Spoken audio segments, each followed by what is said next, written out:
Good to see you. Good morning. Say good morning. Ang cute! Thank you.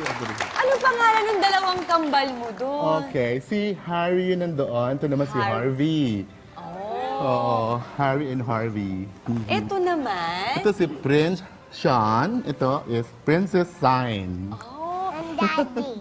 And Daddy. Yeah. And So, the paano daddy. mo inisip mo ba itong mga pangalan na to? O bago pa mangyari ang lahat ng ito, inisip mo, pag nagkaanak ako, gusto ko ganito?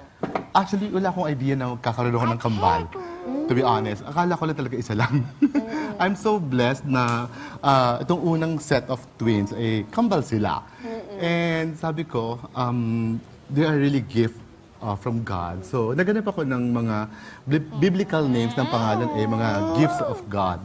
So, it's Sean and Sign are gracious gift of God. Yun. Kaya doon ko sila kinuha, yung pangalan nila. Grabe, no? Ang grabe, ang cute. Pagising mo sa umaga, ganito na yung makikita mo. Parang, ay, nakakagigil naman talaga eh. Sa mga hindi nakakaalam, linawin natin, biological kids mo itong apat na ito, ha? Oo, Marian. Talagang ako yung talagang ama. Although, ginawa to through in vitro fertilization. Isa lang ang mami nilang lahat. No, it's a Russian mother. Kaya doon lahat sila pinanganak sa Russia. That's why before I had to go to Russia, yun, and magsasabit ako ng aking similya, yung ganon. And good thing, doon, na-bless na Bakit talaga ang ako. daming pwede mong ihalo sa pagka-Pinoy mo? Bakit taga-Russia yung napili mong combination mo? Nagagandahan ako sa kanila at nagagapuhan ako sa mga Russians. And also, it's sa Russia din legal yung single father. Okay. Supposedly pupunta ako sa Ukraine, pero doon bawal yung mga single father, single mother, yung ganon. So sila mismo nagsabi sa akin na you better go to Russia. Meron sa Moscow, sa St. Petersburg, yun. Ayun. Ang galing, no? Kailan mo na-realize sa sarili mo na gusto mong magkaanak?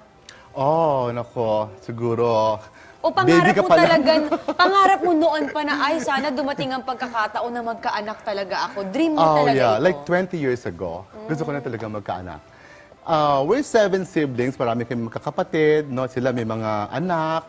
And I'm really so fond of my nieces, my nephew, yung maliliit sila. Yun. And I can feel talaga na kaya ko maging father. And mother at the same time, yung ganun. Kasi very close sila sa akin. At the same time, pag lumalaki na sila, kahit yung mga problems nila o yung mga may crush na sila, yung gano'n, no? Talagang, Nandyan ka talaga. oo, kinukwento nila sa akin.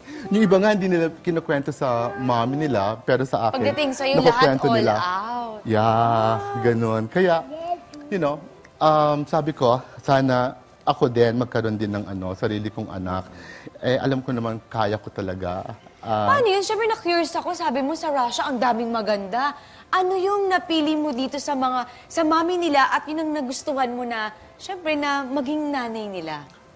Well, para maging candidate for surrogate mother, kailangan meron ka ng anak. Yun. Second, yung blood type ko saka yung blood type ng mami nila pareho, A+. Tapos, medyo thorough yun eh. Kasi yung kanilang medical history, no, dapat talagang free from any disease sila, yung ganon. And alaga rin sila during the 9 months na pregnancy. Na-curious lang ako, Joel. So, ibig sabihin, habang nagbubuntis yung mami niya, nandun ka ba nung nanganganak din? Nung first, supposedly nandun ako. Kasi sabi nila, manganganak daw ng September, mga 24. So, nanganak ng maaga, September 4. Wala pinanganak ka. Wala ako, kaya na-miss ko yun. Pero talagang nakaplano ako mga 2 days before noon, pupunta ako. Same thing dito naman, yung nanganak ito sila, Harvey. Nasa New York naman kasi ako noon, kaya hindi ko rin nakita. Ay, sayang. Di ba, baka meron ka pang susunod. Meron pa. Ay, meron pa!